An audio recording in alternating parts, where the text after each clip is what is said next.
Good evening and welcome to the special Poetry Day Ireland collaboration between West Cork Literary Festival and the Unlaunched Books podcast. My name is Emer O'Hurley and I'm the director of West Cork Literary Festival.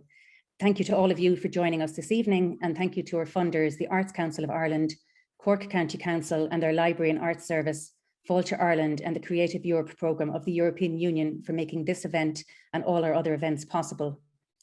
This is one in a series of online events that we're hosting this year, and we'll have many more in the coming months, including during our main festival week from the 9th to the 16th of July. We will announce our full lineup of events and workshops in May. I would encourage all of you to buy the wonderful poetry collections featured here tonight and to support our festival bookshop, Bantry Bookshop, or your own local bookshop wherever you live. I'm now going to hand you over to Séan Hewitt and John McAuliffe from Unlaunched, and they will introduce you to our guest poets, Martina Evans, Victoria Kennefick and Aoife Lyall. I wish you all a wonderful event. Hello, everyone. It's really good to have the gang back together. Unlaunched Books was John McAuliffe's idea, and he got in touch with myself and Victoria in late March, April last year, and our first episode I think came out on the 2nd of April 2020, so we were very early on, where we spoke to Colette Bryce about her book The End Pages. And what we wanted to really do with this podcast was to give a space to celebrate books that missed out on launches during that first lockdown, and little did we expect to be back here a year later, still in the position of celebrating books that have missed out on launches. But we're very happy to be here and to be introducing you to three wonderful collections, 2 debuts, and Martina Evans American Mules. I'd like to thank Ema for coming up with the idea of this event on Poetry Day Ireland. Unlaunched Books has featured Colette Bryce, Tom French, Sinead Morrissey, Audrey Malloy, Needy Zach. The latter two both have new collections coming out this year. And we also commissioned new work from Tara Bergen and Katrina O'Reilly. So if you're interested, you can go onto our WordPress site at Unlaunched Books and check out those podcasts. But for now, I'm going to hand you over to John to introduce our readers. Thanks, Séan. I genuinely can't believe that it's a year, that a full year has come around, and so much has changed, and so little has changed as well. I just wanted to do a little bit of the usual housekeeping, which many of you will be familiar with tonight, which is to use the chat button. Please tell us where you are watching from tonight. And if you are making dinner, as I often do at this time of night with these events on in the background, tell us what you're making as well. There's another little button on the bottom of the page, the Q&A button, and there's going to be a little bit of time at the end of this event for you to ask questions. So as the event rolls along, just pop a question you might have for any of the poets, or if any of the poems strike you as something you'd be curious to know more about, put that into the Q&A box at the bottom of the screen. We're going to have the text of the poems up on the screen in front of you, so you'll be able to read the poems as well as hearing Victoria, Aoife and Martina hear them reading as well. We're going to do it in the order of Victoria is going to read first, and I'm going to introduce Victoria, and then Séan is going to introduce Aoife, and then I'm going to come back on to introduce Martina, and then we're going to have some questions for them ourselves after that before we open it up to you. So, Victoria Kennefick. Over the past few months as an editor and at festivals, I have been introducing Victoria to many readers and audiences. And I have developed a sort of standard context note, a way that I hope places Victoria's work for new readers. But tonight, I have promised Victoria in what is not far off her home terrain that I'm going to try to say something new about these brilliant poems and this really, really wonderful debut collection, Eat or We Both Starve. What I have noticed, I suppose, over these few months is that Victoria's work needs no introduction. And that's usually a cliche of situations like this when the introducer hasn't really done the introductory work. But it's true in a different way of Victoria's poems. Her poems address you directly. They're fearless, and reading these poems has made me wonder about the kind of careful probing setups which many of the rest of us relish as writers, that great zone of interest opened up by Muldoon and McGuckian and Kieran Carson, which Victoria somehow has just set aside. Here are poems of the body, of desire, hunger, food, of the facts of life, as we say, which she just goes ahead and broaches. So you are about to hear a poet who has what Martin Amis has described as really the only essential quality needed in a writer: originality, that scary, out on a limb desire to say what you know to be true and new, and the ability and technique to carry that off. How do you write poems about how desire can all but destroy us, that what we want can't be separated out from idealism and ideologies that these poems know inside out? Well, this is the poet who you're about to hear, who can set us straight about that.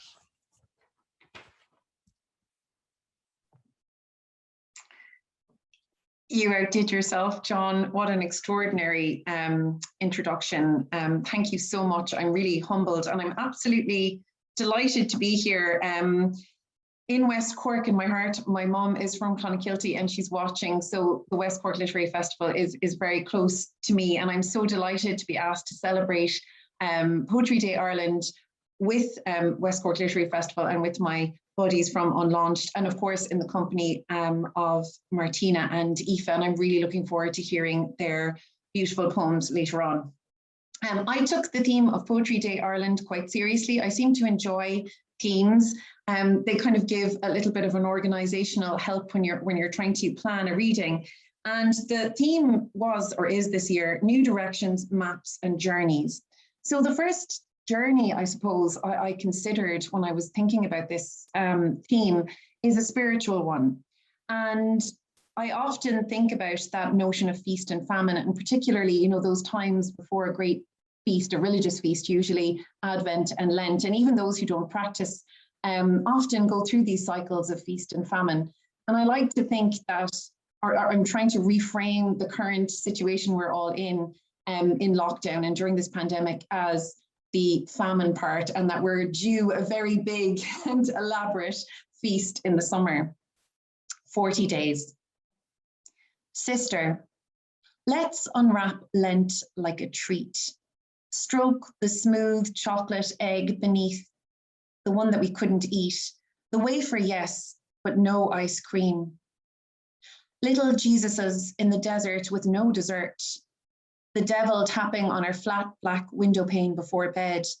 Mother cutting tiny slices of bread in the kitchen corner, eating from doll plates.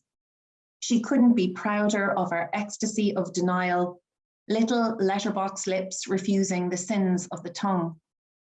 Easter bells rattled the glass. Christ has risen, hallelujah. Resurrection with chocolate sauce made us sick. Giddy pupils rising in our irises, yours the most divine, Holy Mary blue.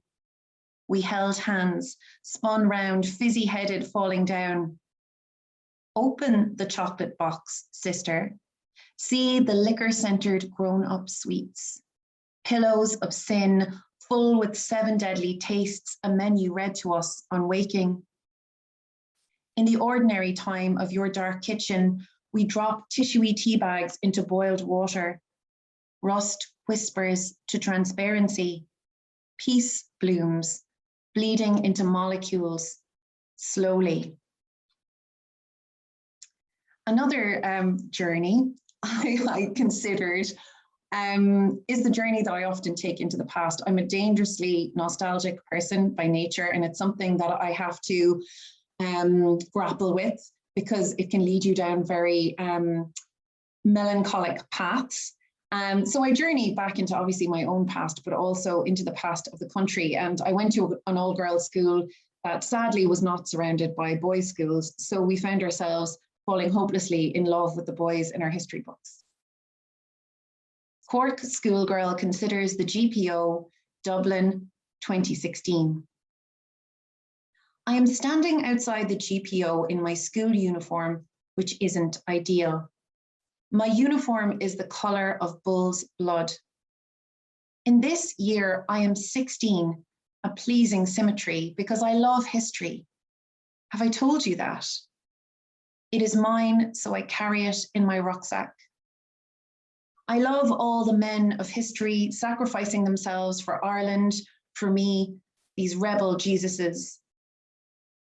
I put my finger in the building's bullet holes, poke around in its wounds.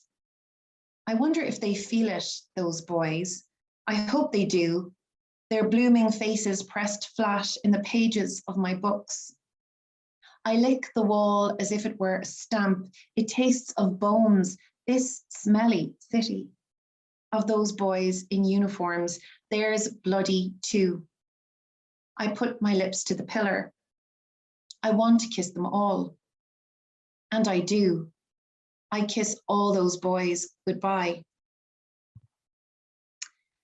I'm fascinated with space and a little bit scared of space.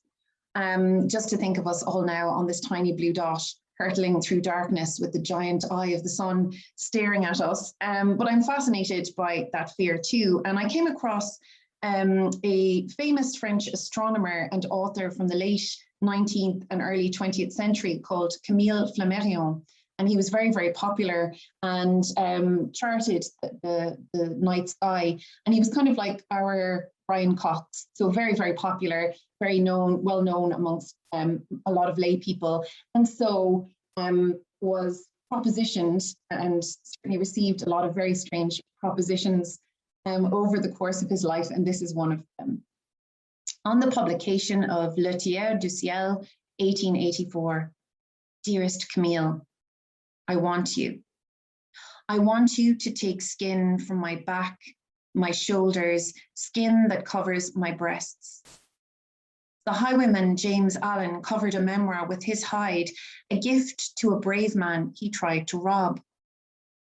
The judicial proceedings of murderer John Horwood are sandwiched in his largest organ.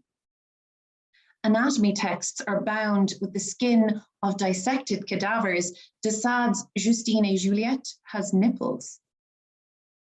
I want to cradle Le Tiers du Ciel between my thighs, my soul passing from planet to planet, to be a citizen of the sky, cross its universe faster than light, touch that jagged lunar crescent, see Saturn glowing scarlet and sapphire.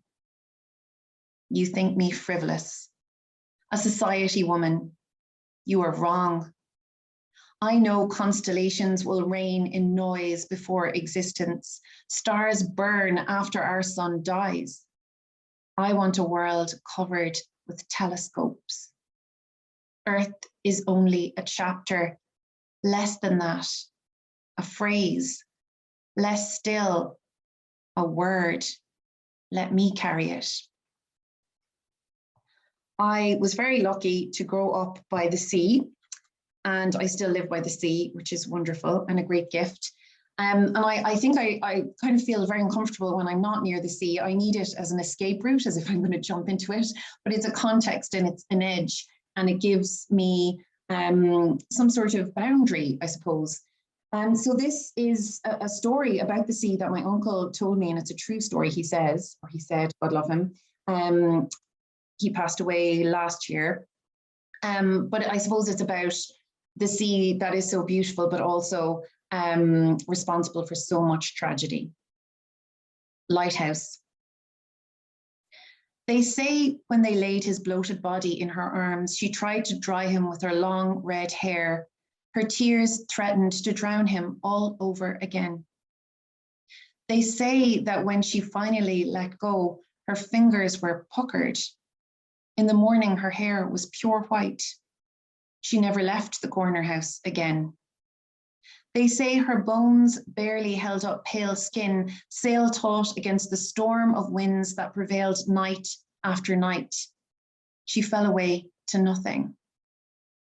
They say she haunted windows, watched the water, her face a perfect sphere. And the crews sailing the rising sea often mistook her for the moon. I thought again in relation to journeys and so on about pilgrimage. And I suppose we all make pilgrimages to different places for different reasons. And one significant pilgrimage I took in my life was during my honeymoon. And for my honeymoon, my very understanding husband agreed with my idea of touring poets' graves in the UK. And so we visited Sylvia Plath's grave in Heptonstall. And this is what happened. In Heptonstall, I find you. It's not a competition. Sprouting tulips, a jar of pens. I lay 3 daffodils. My new husband kneels to take a photograph.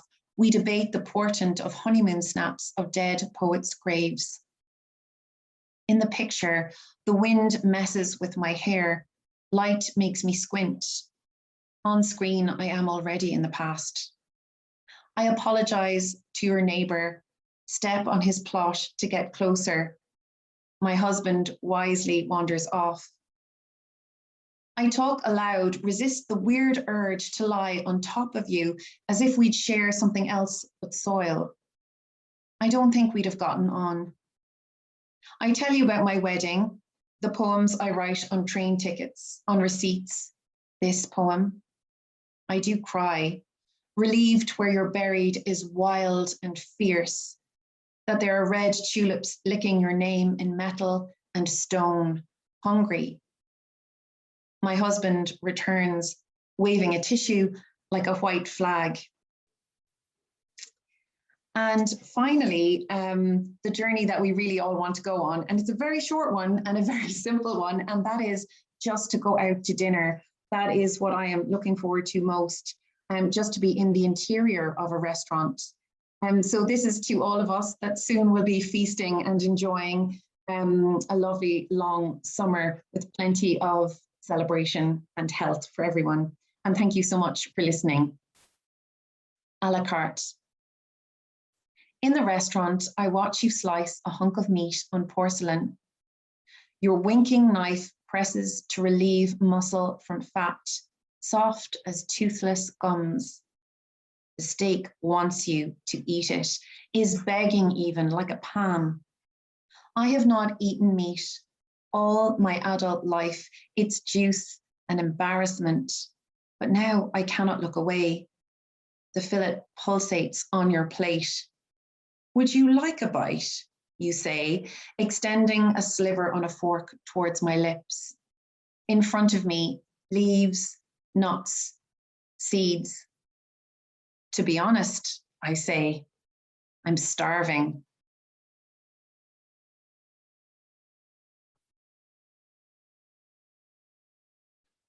So I have the pleasure now of introducing Aoife Lyall.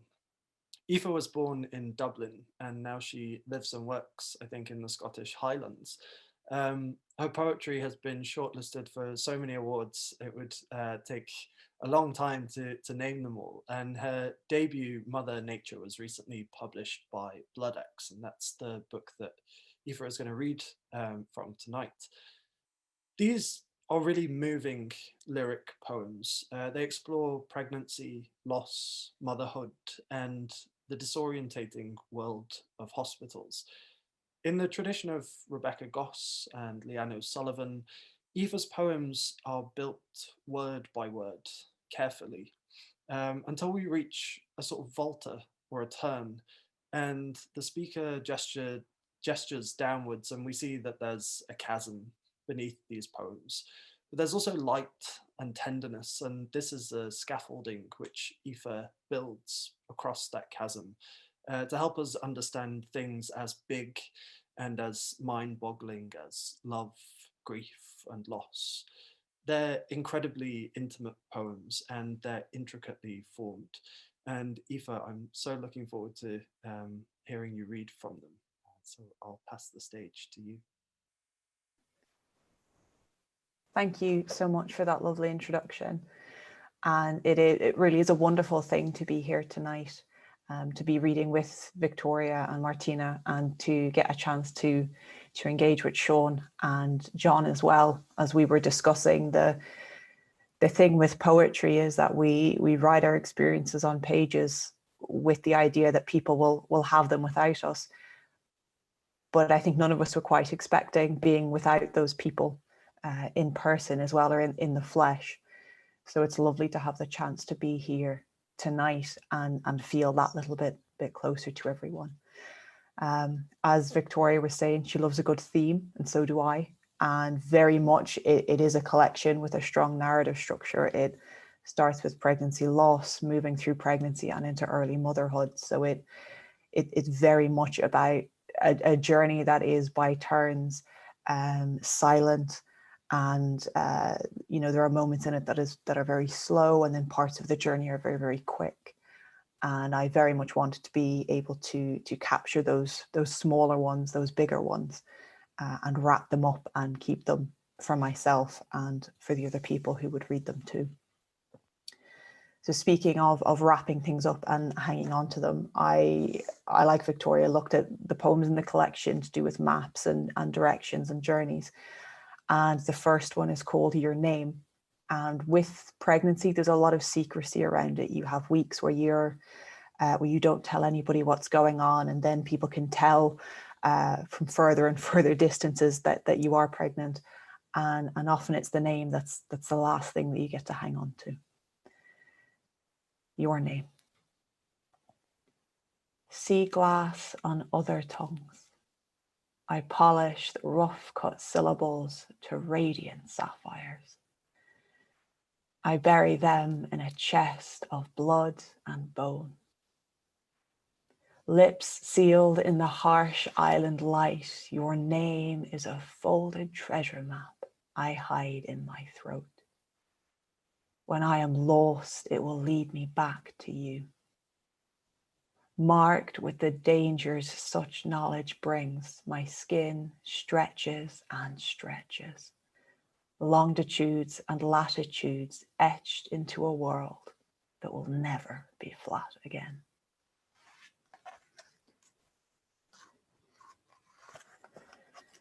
So from going from that sense of a journey of expectation, of searching for that hidden treasure, to those very early weeks just after the baby's been born, and every day there is something new to be discovered. And with this poem called Silt, it was about, for a stage of about 6 weeks, there is dirt that gathers between the fingernails and the fingers of the baby, and you don't know where it comes from, and then it disappears again. And I wrote this poem not because it happened with my daughter, but because it happened with my son, and I had forgotten about it, and I wanted to give it that moment and make it something that I could come back to and revisit. And that's what I think is nice about maps as well, is that they let us trace back the journeys that we have taken, not just the ones that we want to take. Silt. It gathers in the riverbeds and basins of your hands. You hold it tight in your small fists. It is the tenuous grasp you have on the world, and you resist when I try to loosen it. Asleep, I unfurl each newborn finger, and with the tip of my smallest nail, lift the daily sediment away. Beneath, the long lines of your life, your head, your heart run still and deep. Your future mapped out in miniature, tucked into the steadfast folds and creases of your palms.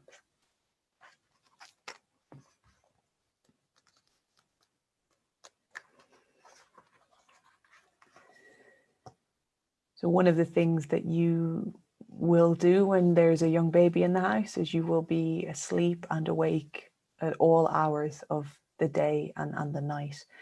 And things that you watch and things that you see, you look at them through a different prism.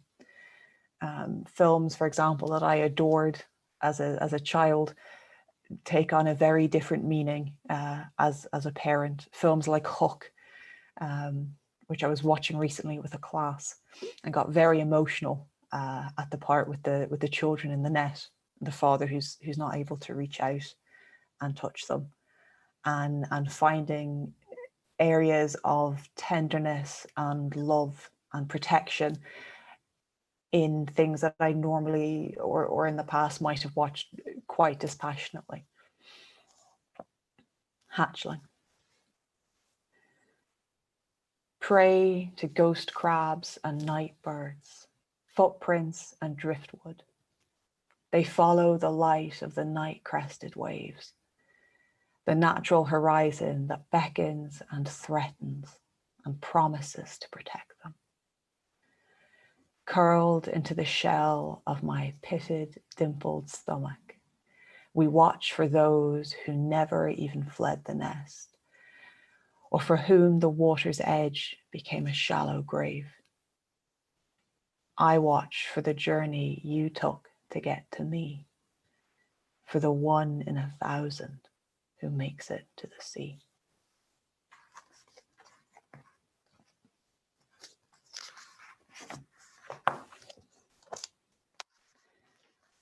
And the final poem that I'll read tonight is very much about rediscovering nature. And when we think maps are very much ways of teaching us how to read nature, they show us where the roads are, where the hills are, where the rivers are. And I had to learn how to understand the world I was inhabiting all over again, particularly as my daughter was getting older, and saying, what's that? What's that called? What lives in that hole? What's this flower?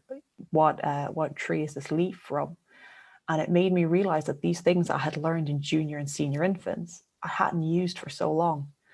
And I was very much seeing nature as somewhere that I was just passing through to get to the place that I needed to be.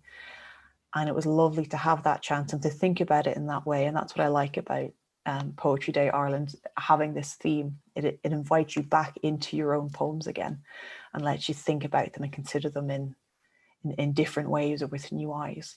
And that's very much what this poem is about as well.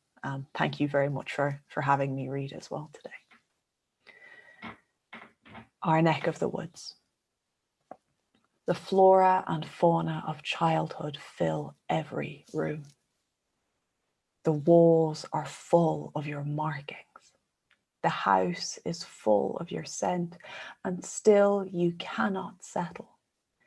So we roam the farm tracks and forest trails together, where you transform paths lined with apathetic trees into living things that whisper willow and ash, oak and aspen as we walk past.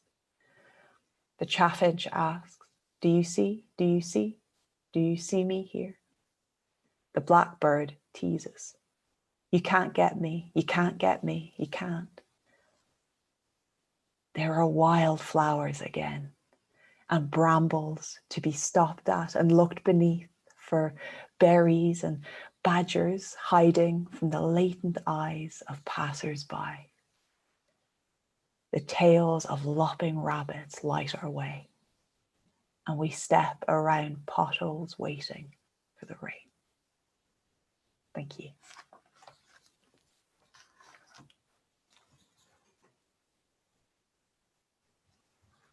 Oh, it's a beautiful poem, Aoife, and a beautiful poem to finish with. Thank you. Lovely to hear them. Our next and final speaker, our final poet tonight, is Martina Evans. I read Martina's books as they came out, and I enjoyed reading them, Facing the Public, Burnfort, Las Vegas, and the others. But I think it was the appearance of Martina's selected poems, The Windows of Graceland, which brought home to me that somehow or other, Martina's voice had gotten inside my head. I had that very strange feeling, the one you get with only a few poets, that I could see her coming in the poems. I knew the voice and I trusted it. I recognized the world she described and its characters, and yet I had no idea where on earth or anywhere else she would take me as a reader. It is a great gift to be able to read so familiar and so surprising a writer as we're going to meet tonight. Since the publication of that selected poems, Martina has published 2 immense, bottomless feeling books.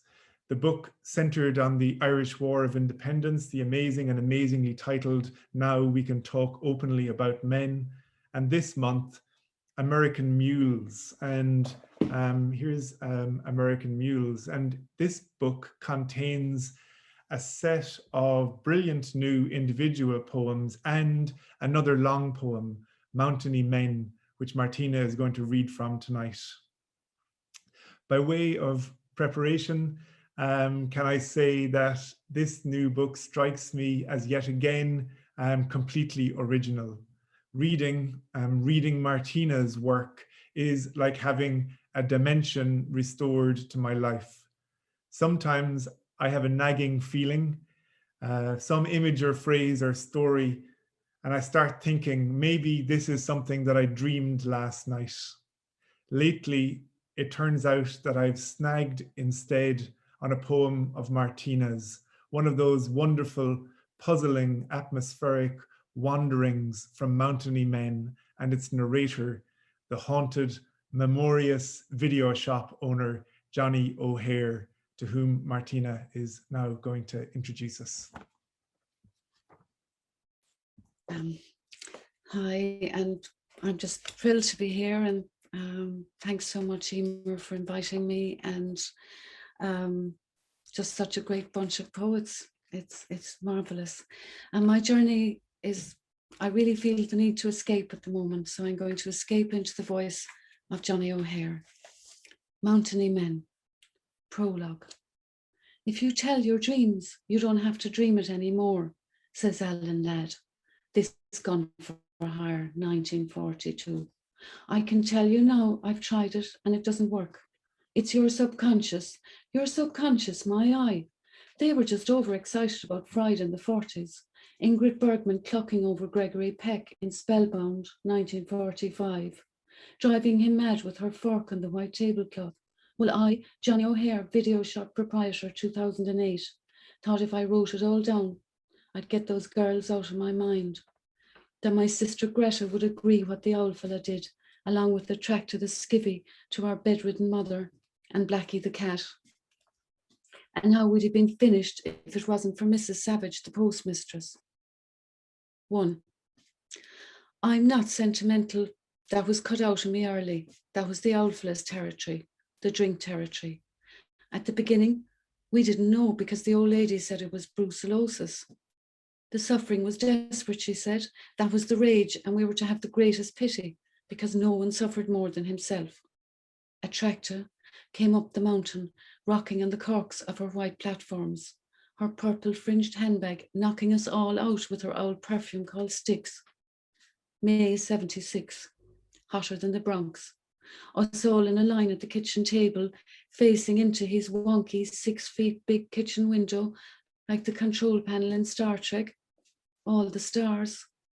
Drinking tea under his 25-watt bulb, a tractor's hand rattling the saucer, her big curls and outsized eyes, the owl fella's blue-black hand on the jamb of the door, the keys of the powder blue cortina over his calloused wrist. She should have buttoned up instead of casting judgment on our window. You can't go into a family home and start choosing curtains for them. 2. Stuck to the bed for 7 years. To hear the owl fella speak of the old lady like that would make Blackie sick. I nearly spewed my tea, only I knew even then how to button up. Greta had her head craned looking at a tractor and her perfume. Impressed. I wasn't. We never had curtains on the big window. The owl fella should have told Attractor to skip it, but he grinned like a fool. He was full of sucker talk after his nagging, and who was Attractor that he was trying to impress? Attractor used to be known as a girl. A girl could be any age, basically a servant. Some were treated rough. I heard stories from people coming into the shop. A girl could be any age, as old as 60. She might be made to scrub a floor with wooden brush with no bristles. She might be made to sleep in a shed and half starved. She could be attacked by the man of the house or the son of the man of the house. Girls were dying out in 76. They said Attractor was too stupid to finish school. She was hardly gone 16. I found out afterwards. 3. The first night, Attractor swaying on her stacked heels, pulling up her Solferino pop socks and going red while the owl fella, after arranging a 2-inch cream cuff on his Wellington boots, couldn't get her to look him in the eye. Long silences, and the only sound, Blackie swallowing her spit. Greta thought it was great and took up swallowing her spit too. She was stone mad for Blackie's plum-coloured lips, lying down in the yard beside her, waiting for her to yawn so she could look in at her magenta gums. She was staring at Attractor's pop socks. Count me absent, I said, and took the stairs to the old lady. Hot, rainy evening, and the continuous questions. Did Attractor admire the white lilac? Did she say that blue and yellow daisies were very unusual? I hope you're making her welcome. Is he able to keep his temper? She waited for Attractor to come upstairs, but she never came. 4. I was savage with Greta. Had she forgotten the time she staggered in on the old lady's abandoned stilettos, and the old fella said he'd scourge her if he ever saw her in high heels again? Now here was Attractor wobbling all over the place like a purple pearl. He only spellbound with the admiration, and Greta still with the marks from the old scourging. He had every one of the old lady's 50s and 60s costumes, hats, shoes, handbags, all locked into that woodworm wardrobe. Greta rears up on me sometimes when I ask her to put on the high heels, because Birkenstocks are very bad for business. It ruins the look, and especially for tiny Veronica Lake. Noir women rise and fall in their shoes, I keep telling her. You only have to look at Barbara Stanworth coming down the stairs in Double Indemnity, 1944, for God's sake. When I can't sleep, the only cure is to go downstairs and put on a film. I've got an Epsom Megaplex projector just for Greta and myself alone. The black and white shadows pass across the back wall of the parlour that Greta's painted white. Bogey walks over to light Bacall's fag, or we're flying ourselves, watching the helicopter shot with Chickasaw, Bowie and T-Dub in the farmer's jalopy after their breakout. It helps me forget about the tormented girls. I allowed a couple of special customers, Jackie Tracy and Tommy Boyle, in for our Saturday nights, only I heard them talking about me behind my back, laughing at my violet Gansey as if they were some sophisticatos themselves. They said myself and the Alfla were a pair of mules, one as bad as the other, so that was the end of their cinematic education. They tried to crawl back, but I told them to skip it. Save that for some other mug, I said. 6. The old music. Dina Durbin singing Always. One big eye piercing out of the shadows of the Lafitte, or something from the Sons of the Pioneers, and John Ford, reminding me of Saturday afternoons, lying on Mrs. Savage's Cadbury wrappered colour settee with Greta, My Darling Clementine, 1948. That's where I first saw Séan, 1956. Sometimes we long for a roll or a walnut whip, but that's for Saturday nights. I won't say we haven't been tempted since I got the popcorn, the Ben & Jerry's. I had to. People renting DVDs want to be vegetables, blown away from reality with their gobs full. But I'm still the main attraction in my double-breasted suit, cufflinks and pinky ring. I didn't believe you existed, said one fella who'd driven all the way from Limerick. Jerks. 99% of the time they live by night, 1948. Or a colt is my passport, 1967, would say they're not in the mood for the old black and white stuff.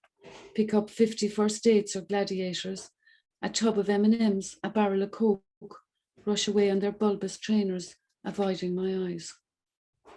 7. I modelled myself on Alan Ladd because I'm small and fair, though I'd prefer Preminger's dark Dana Andrews policing himself for fear he'd turn out to be a hood like his old man, Where the Sidewalk Ends, 1950, or Laura, 1944. All those fellows knew how to hold it, how to button up. Like demobbed WW2 soldiers, they'd seen bad things, they'd done bad things, they were men, they wouldn't talk. Who could resist them? Greta wanted to be Joan Bennett, but she had to be Veronica Lake, I said. She's pure Veronica, like Veronica's risen from the dead in her black velvet band. People drive up the mountain to see us. Our polished library of noir. Me in my grey fedora, a small but fierce, knowledgeable blonde fella. Greta with her sharp shoulders and peekaboo hair, working the sewing machine.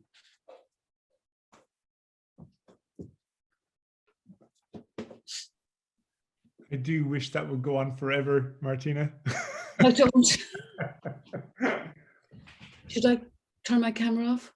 No, I think everybody can come back in. I think we're going to move, I think, onto, we might have a question or two for everybody. And please, those of you who are there tonight and have come along, do drop a question into the Q&A for us as well if you have any questions. Séan, were you going to start us off, I think? Yeah, I was going to ask Victoria a question. I think one thing that John picked up on in the introduction, and that everyone will have heard when you read, that you have an instantly recognizable voice, which I think is a really rare thing for a first collection. There's a blend of humor and surrealism, but never a heartlessness. It seems to balance a lot of difficult things all into one voice. And I wondered, and I know this is a bit of a nebulous question, but I wonder if you have a sense of how you arrived at that voice, or were there any poets that kind of showed you the way, or was there a poem that you wrote perhaps where the voice came out and you thought, that's how you do it? I wonder if you could tell us a bit about the voice of the poems. Voice is such a massive concern, isn't it? With particularly writers when they're starting out, or when you're becoming more serious maybe about writing and you want to, I don't know, it's whatever reason we write, we want to get it out there. And I think I tried very hard initially, and I wrote very flowery, very elaborate, very long poems because I love language and I love playing with words, and they were not very successful, mostly because whatever message or story or what they were essentially about was hidden in this glade of words, and readers found them very frustrating. So I think when I actually stopped trying to be something or sound like another poet, or to sound intelligent or literary, and also when I allowed the fear in, I think I was massively scared about what I wanted to say. And I still am enormously terrified about what it is I have to say. And I think there were two major things that helped me find my voice, that is, who I am. One was, I suppose, doing a lot of writing workshops with so many different poets and with so many different participants, and learning so much from others. And there was one particularly I did with Gillian Clark and Caroline Duffy a long time ago in Moniach Moor in Scotland, in the middle of nowhere. And they were extraordinary people there, Zafar Kunal and Phoebe Power and Sarah Westcott, and just brilliant people and brilliant poets. And I remember being incredibly inspired by that too. The more I was myself, the more they responded positively. And the more, like, I was the first one to cry. Everyone cries at some point, but I was the first one to cry. And after that, things got easier. And I went to the bookshop on my way home in Edinburgh, and I found Dear Boy by Emily Berry. And I think it was just out at the time. And it was some sort of alchemy, I think, there, that I had this experience, and then read the entire thing standing up in Waterstones.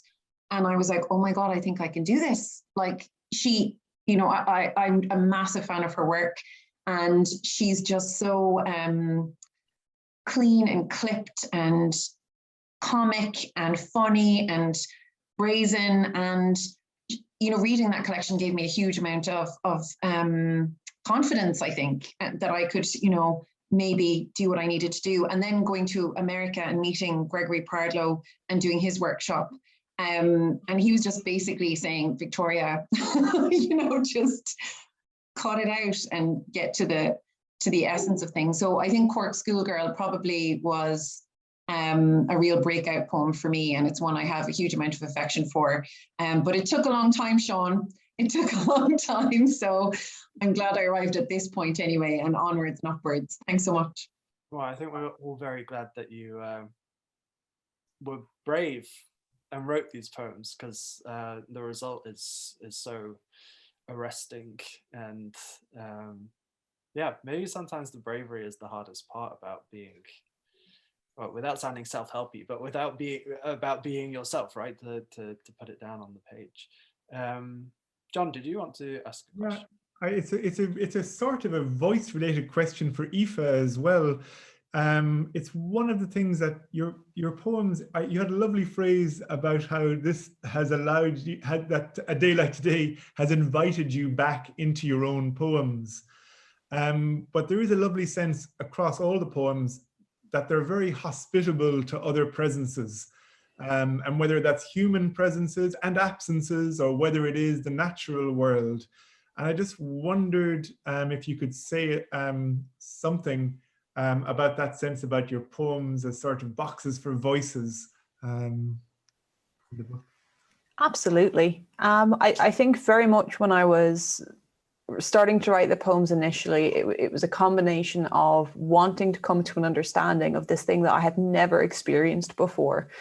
I'm the youngest in my family, with my sister, we're twins, and I didn't really have younger cousins. There was quite a large gap. So I never really had a close experience of a baby until I had my own. And very much it was myself and my husband and the baby, and that was it. And it was the part that people say it's such a whirlwind and it passes so quickly. And when you're awake 22 hours a day, it does not pass quickly. But what I did want to do was capture those small moments. And what's very interesting at that stage is you are simultaneously completely overwhelmed with responsibility, and you are on call 24/7. But you can also be quite adrift as well in what you do within that time.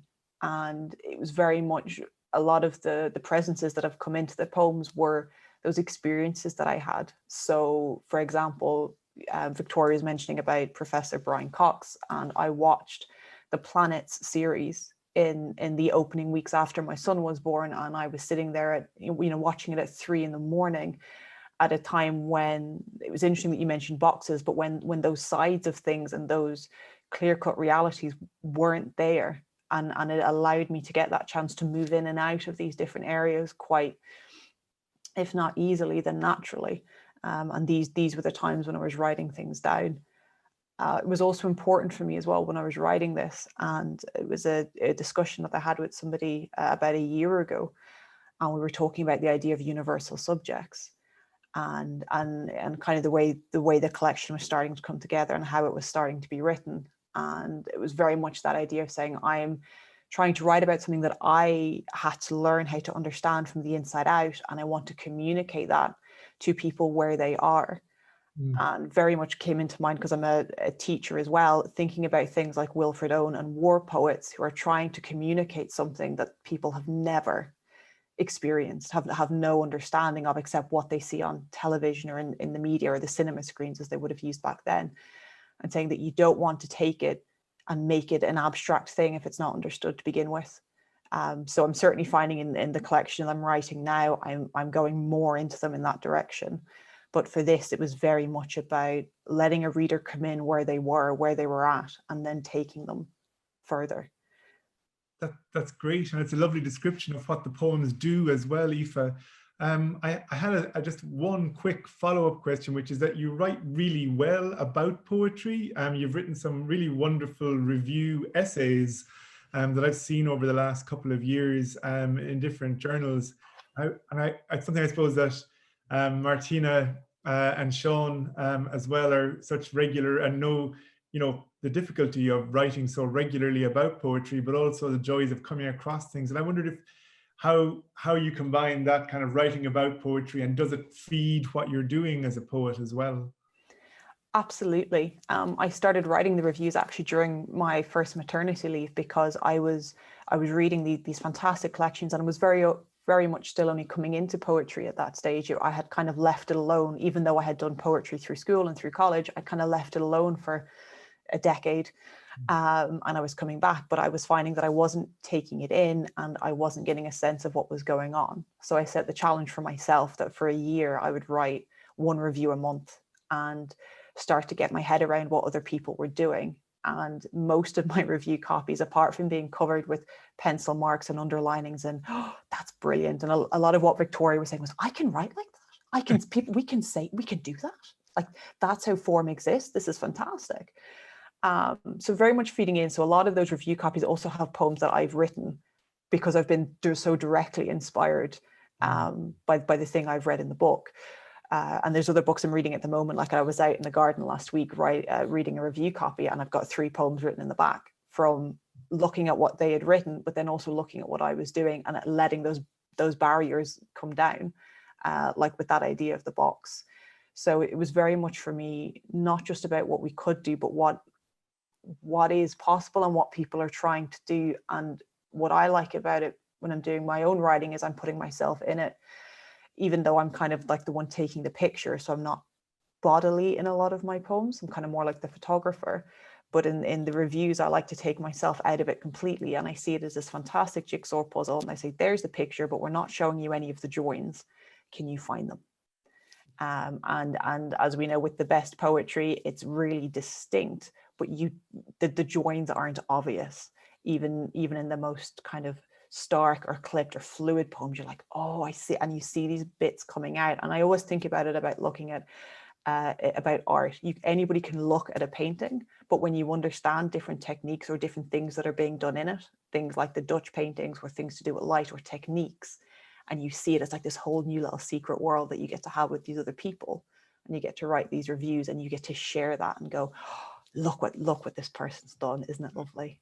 Isn't it great? Doesn't it either, it blows your head off, or it wraps you up, or it makes you feel safe, or it makes you feel dangerous, or it makes you feel on the edge of things. But it's that's the part I love about it, is going, when I read this the first time, I didn't see this, and now I do. Great. It's great. Yeah, it's sort of like a guide to a lesser known galaxy. Is what you get from the reviews that you write, Aoife. I might hand back to Séan, who might be asking about the galaxies of Martina's new book as well. Yeah. Well, I mean, if galaxies are made of stars, I think the galaxy of Martina's book is made of shoes. And my question was about these shoes, and to link in with the theme of Poetry Day Island, which I've forgotten again, but it's something about new directions and journeys and maps. I saw a video, Martina, that you'd made for Carcanet, where you had listed or counted how many references there were to feet and shoes in the book, and it was quite a litany. There were feet 42 times, shoes 27 times, the foot 23 times, heels 11 times, socks 5 times, boots and platforms 4 times, etc., etc. And I wonder if you had an idea of what made you look for these shoes, what made you go back and count them, and then also do you have any sense of where they came from, or what might be going on in your poems? Well, it's a funny thing, because actually Mike at the Poetry Society, I must have met him 15 years ago and promised I'd write something about shoes in literature, in poetry, but I never did. And I used to think, oh, I must write that. And what happened was I started writing about shoes. I know in something else I've written recently, I described feet, because I think it's feet as much as anything, as portals to memory. I think feet are very important. But one of the things I haven't done is I never wrote that essay. I never thought about, because I just wanted them to come. And I was afraid that if I thought about them too much, they wouldn't come. So I just kept allowing them to come. I think it's something to do with being in the body.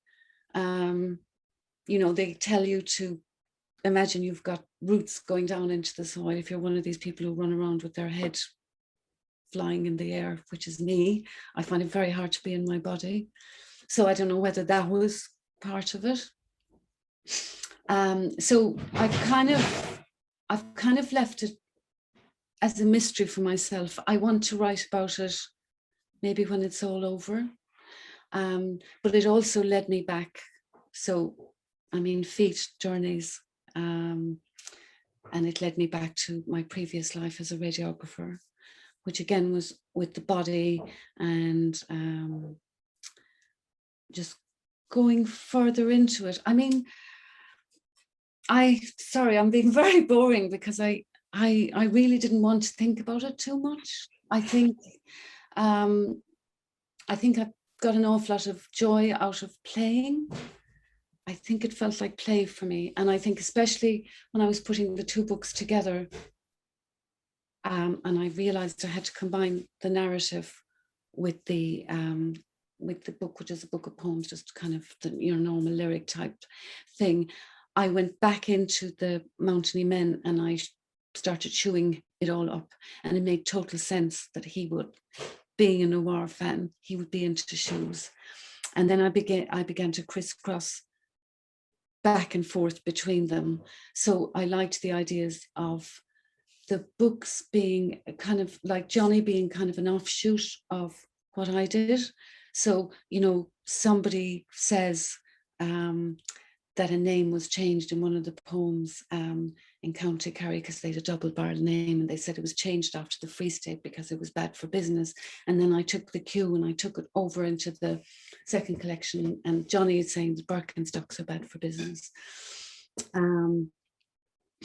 So I think it was a very interesting exercise actually putting the two of them together and seeing what kept coming up all the time. Like glass kept coming up. I think there's 25 mentions of glass in both because I'm interested in reflections. And I'm interested in film a lot. And I imagined when Johnny's kind of monologues were passing by, I imagined them going like train carriages. I never told you, John, I never frightened you with this, but towards the end, I wanted to shape them all like train carriages because, you know, trains are always in films, they're always in poetry. And you know, that image of the train carriages, it's like an image of film. And of course, I was once a kind of a photographer, I was a radiographer. So I was using film and all that kind of stuff. So it's kind of, yeah, I still have to write the director's cut, Martina. Yeah, but I'm working on another one now, and I'm definitely going to do train carriages flying back. So thinking about reflections, thinking about penetration, you know, X-rays, light, things like that. Like putting the two of them together was really, really interesting for me. But I still have to tell you why about the shoes. I don't know. I mean, I'm interested in why reflexology works, for instance. You know, it's kind of just very strange things happen with the feet. And there's a fairy tale. There's what do you call it? There's this Cinderella story in every culture, which is quite interesting. Yeah, so I'm not sure I'm finished or whether I'll write an essay, but I know that I was superstitious at the time and I didn't want to think about shoes anymore. I thought I'll just keep them coming. So I think that's my answer. Sorry. That's a very good answer. I think there's a lot to be said for leaving stuff in play. And that sense of just letting your mind kind of go. And you kind of reminded me of what Aoife was saying as well with the having this record of something. It's almost like you might read that book and have a record of certain fragments of your imagination or the thing, you know, like the glass or whatever that your mind seems to be preoccupied with. And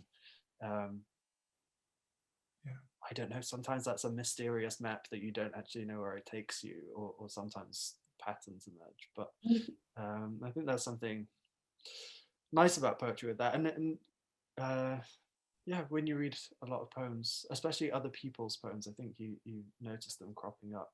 I think we've probably all had the experience of an editor saying you're not allowed to use that word anymore, or Yeah. it's because we have obsessions that we don't even realize. Do you have a sense, Not Séan, quite.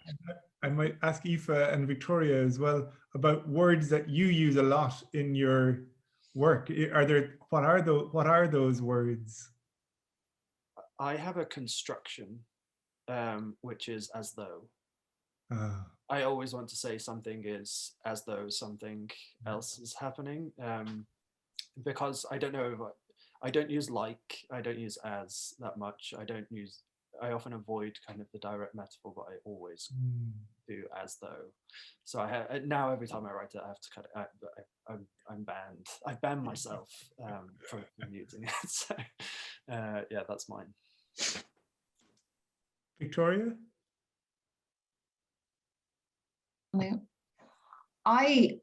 I think in early drafts of the manuscript, when I was looking through it, like flat is a word that comes up again and again that I have to also ban myself from. Shadows pressed flat, things flattened. I just am really interested in that for some reason. And also tiny, little, teeny, minute.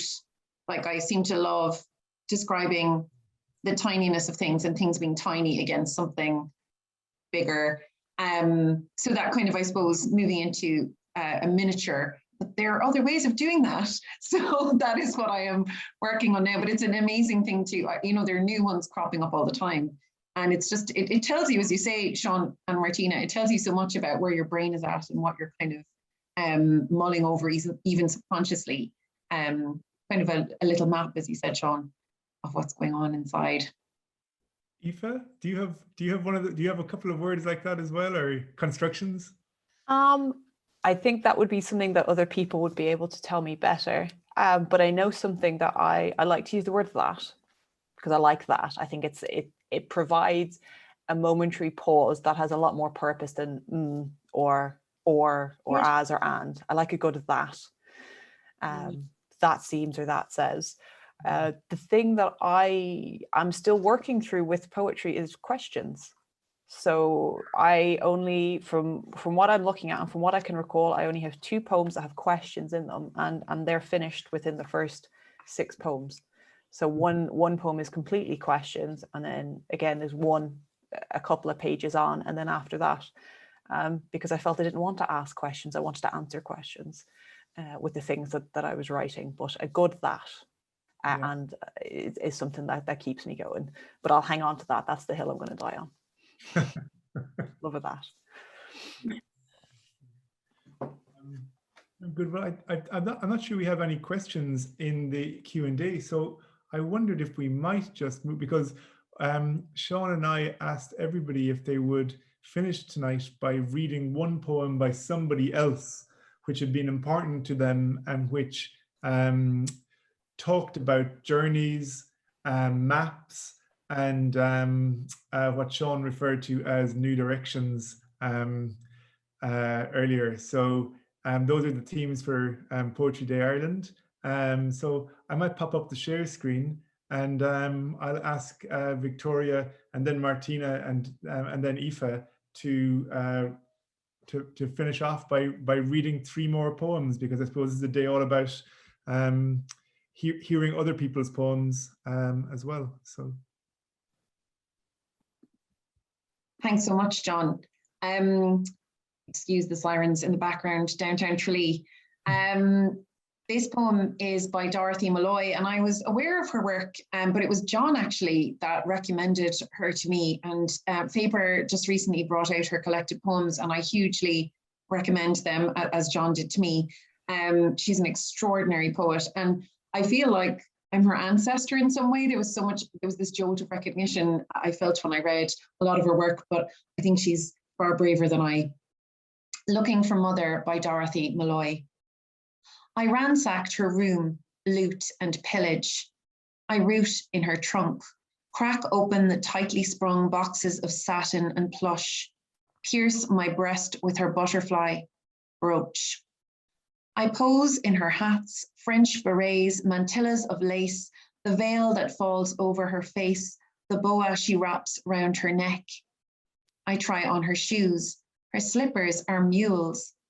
I can't walk in her calipered boots. I break into her wardrobe, hands grope in the dark. Faded bats like umbrellas are humming inside.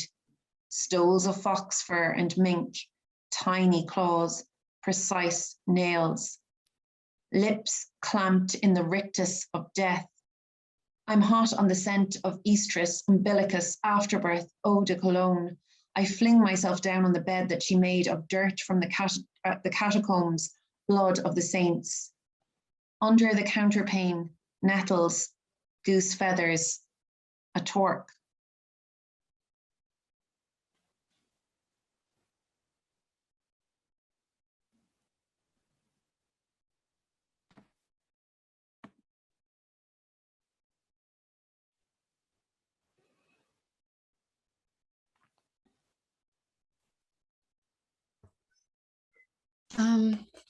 I think I'm going to read now.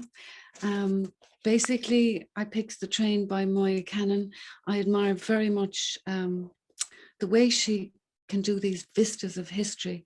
And I think what I'm most interested in writing is time and place, and how she deals with time here is very interesting. I've already mentioned train carriages in film, and it starts slow motion. Then it goes backwards in time to history, to myth, and then it goes forward, and then it begins to move very, very fast. And so it actually mimics how time works and how place works and how place is unstable. It's all here, so I'm just going to read it. The Train. The railway embankment to our left drives a green line through scree and grizzled heather. A ghost track carries a ghost train west from Letterkenny to Burnfort. On one of the slatted wooden seats sits a serious 14-year-old from Tyrone with fine, straight, reddish hair. The train huffs and clanks over our heads across tall, cut-stone pylons which flank the narrowest part of the road. She's travelling to Irish College in Ranafast in 1929. The narrow gauge train steams along so slowly that she can reach out and pull leaves off the occasional passing tree. Her friend holds her hat out of the window and swizzles it around absent-mindedly until it spins and lands amid the scree. My mother does not know that the railway line was built by men who believed the train was foreseen in the prophecies of Colmkill as a black pig snorting through the gap. She cannot prophesy, so she doesn't know that her father will be dead within 3 years, or that she will meet her husband and will spend her adult life west of these rounded granite hills, or that in 75 years' time, one of her daughters will drive her onto this disappeared bridge and out of Donegal for the last time. All she knows is that she is going to Ranafast and that the train is travelling very slowly.